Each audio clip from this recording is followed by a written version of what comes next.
Hi, thank you for the introduction, Gunyang. And back in Rochester, where I come from, this is our logo, but I think that I always like this version better. Why? Because vision is not just about the eye. A huge part of vision also comes from how the brain interprets images captured on the retina. And also, moreover, humans are not just single monocular creatures, we are binocular, which means that the brain not only has to deal with one, but also two eyes working together. So that's what I study. And what I do in the lab is to study how the two eyes and the brain work together in terms of stereo vision. As what Austin was talking about earlier, stereo vision is the ability to see three-dimensional depth. And that only happens in a brain where the two eyes combine. So, like these two cameras, humans have front-facing eyes that capture the left and right images that are only a little different because of projection geometry. Now, I'd like to point out here that the colors that you see here do not relate to chromostereopsis that Austin was talking about. The colors here are just for illustration purposes. And so object and depth project onto different parts of the retina, as you see here. And the brain must use these positional differences as a signal of depth. So greater depth, greater difference. But in order to determine these positional difference, the brain must first match points in a left eye and points in a right eye, which means that the brain needs to know that the orange points belong together to the same object, the red ones belong together to another object, and so on and so forth. Now, matching is really easy when you are dealing with clear images and simple ones like these.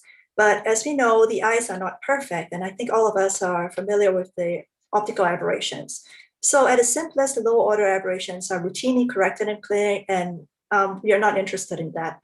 What we are interested in are the higher order aberrations that cannot be easily corrected. And so people simply live with the blur that they cause. And remember, we were just talking about matching being really simple if you have images like that, clear ones and simple images. But then if we are looking at complex images like these, now matching is going to get a lot harder. Now you throw in blur and it's going to be even worse. And some people just have more blur than others.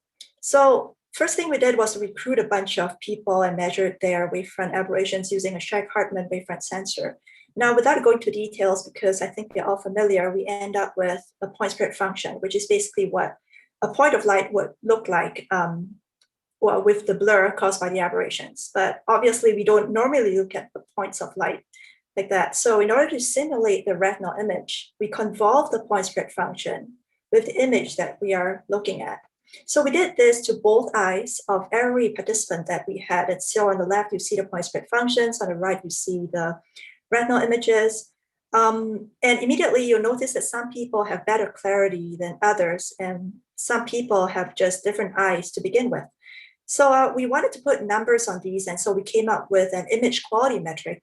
Remember, this is a retinal image quality metric. It's not the visual quality that Ray was talking about. So what we did was to just take the simulated retinal image and cross-correlated it with its parent image. So this parent image is basically just the image that we were looking at before it passed through the aberrations. So we ended up with numbers that ran from 0 to 1, and numbers that are high, values that are close to 1 indicate you have good clarity, good optics, and just good visual quality. Values that are close to 0 indicate poor visual quality, a lot of blur and distortions coming from the aberrations. But because we are dealing with two eyes now, we average the left eye and the right eye readings.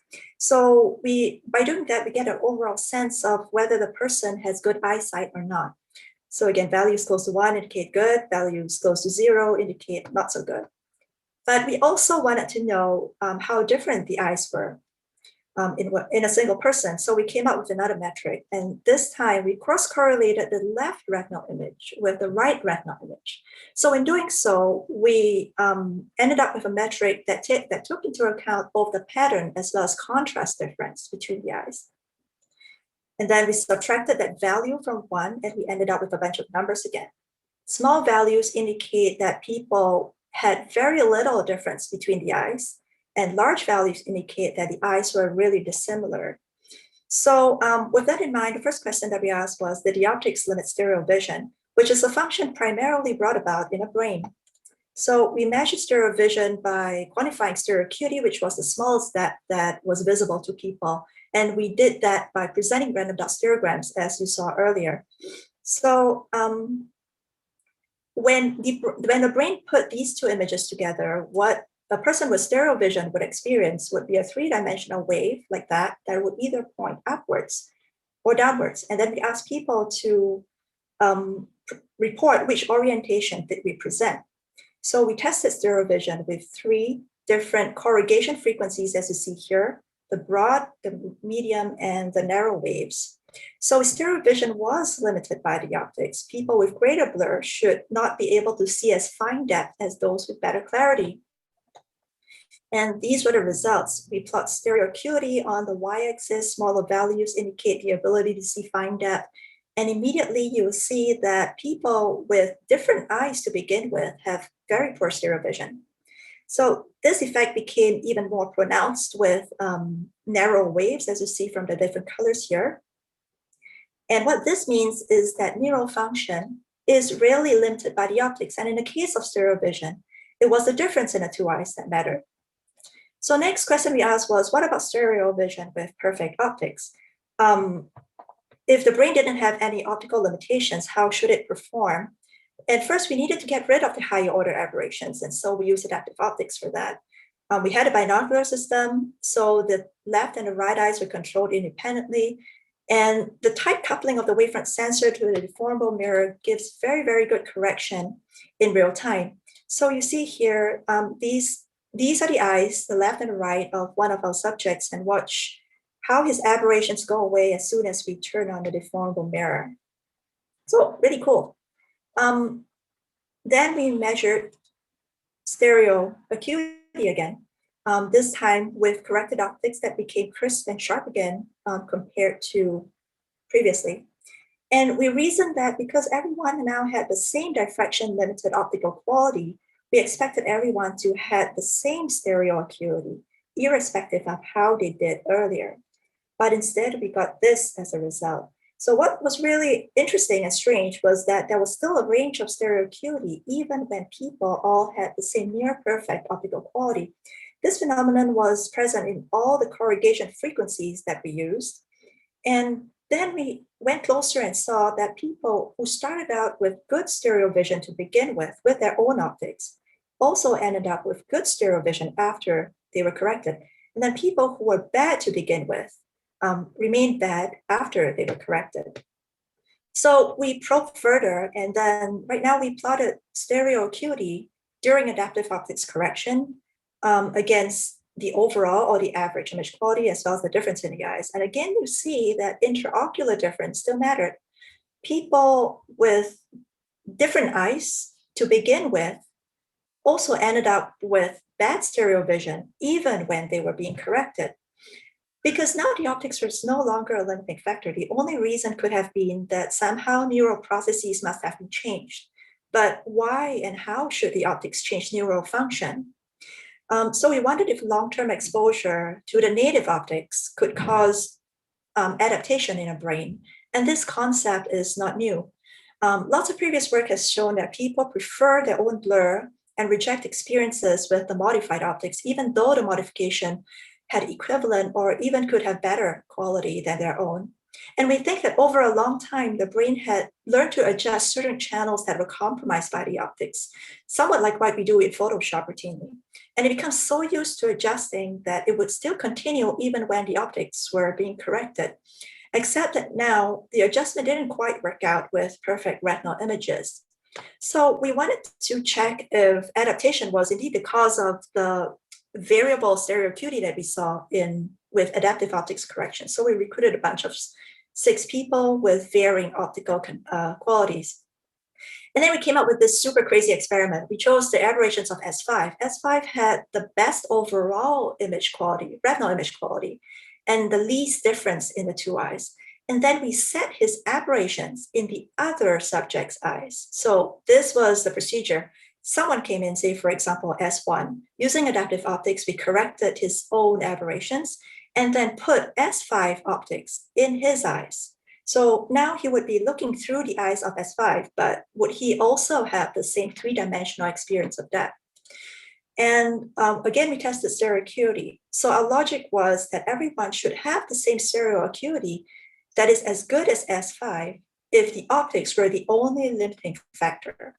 However, we found pretty much the opposite, as you see here. People did poorer with S5 aberrations than S5 himself. And very interestingly, you see that the person who did the worst had the most similar magnitude of the aberrations to S5, but not the same pattern. And then next, what we did was to plot whatever we measured here with S5 optics against their own performance with their own eyes.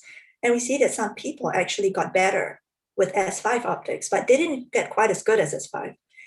This is the effect of the optical improvement because S5 optics was obviously better than their own. So up to now, we see that stereo vision is limited by the eyes, the optics of the eyes, and also by the brain itself through neural adaptation.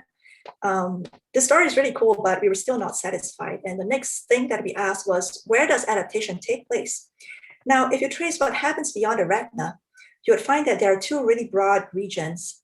Anything before the visual cortex tend to be monocular, which means that neurons here receive and transmit information only from either the left eye or the right eye, but not both. Whereas neurons in the visual cortex are largely binocular, which means that a single neuron would get both left and right information. So our question was, does adaptation happen at a monocular stage to the individual eyes, or at the binocular stage where the individual eyes did not matter anymore? So then we devised another cool experiment. This time around, we got people to come in.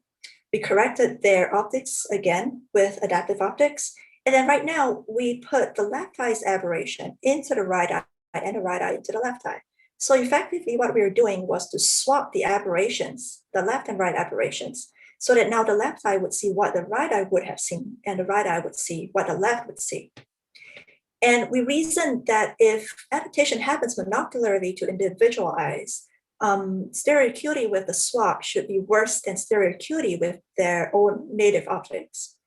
Whereas if adaptation happened binocularly, we wouldn't see any difference because the overall image quality as well as the difference in the eyes would still be the same. So this is what we got. You see that on average, people got worse with the swap, which means that there was some form of monocular adaptation going on. But then you could also classify our participants into two groups. One group got worse with the swap. The other group didn't seem to care. So did it mean that some people were getting adapted monocularly and others were getting adapted binocularly? Well, not quite so, we thought, because we thought that a swap would only matter when the eyes were different.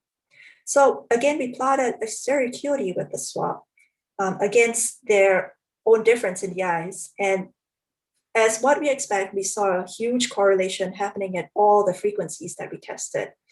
People with very different eyes to begin with did much poorer with the swap than people with similar eyes. So, and then we pushed even further. Remember, our metric of interocular difference took into account pattern as well as contrast difference. We wanted to know if people could just get adapted to contrast and not pattern. Well, because ultimately, if you look at the aberrations, what they do is that a large part of it cause the contrast reduction, as you see from the NTFs here. So the next thing that we did was to plot stereo acuity against the difference in the left and right MTFs rather than the metric that we used earlier. And if people were getting adapted to just contrast alone, we should still see the same correlation that we saw earlier. But now you see that the correlation really broke down at every single frequency, which means that people not only cared for contrast, people cared for patterns as well. So to summarize what we saw till now, we saw that human stereo vision is limited by the optics, basically the tiny residual blur coming from the higher order aberrations. And then beyond the eyes, stereo vision is limited by neural adaptation when the optics are changed. Neural adaptation happens, there's a monocular component to neural adaptation that happens towards pattern and contrast. Now, does it mean that there is no binocular adaptation? I think that's another story for another day, and Gunyong is already on to chase me out of this. So I would just like to acknowledge the lab, Tiaka and JT who built the AO system, my advisor Gunyong, our funding bodies who made this work possible, and thank you for your attention.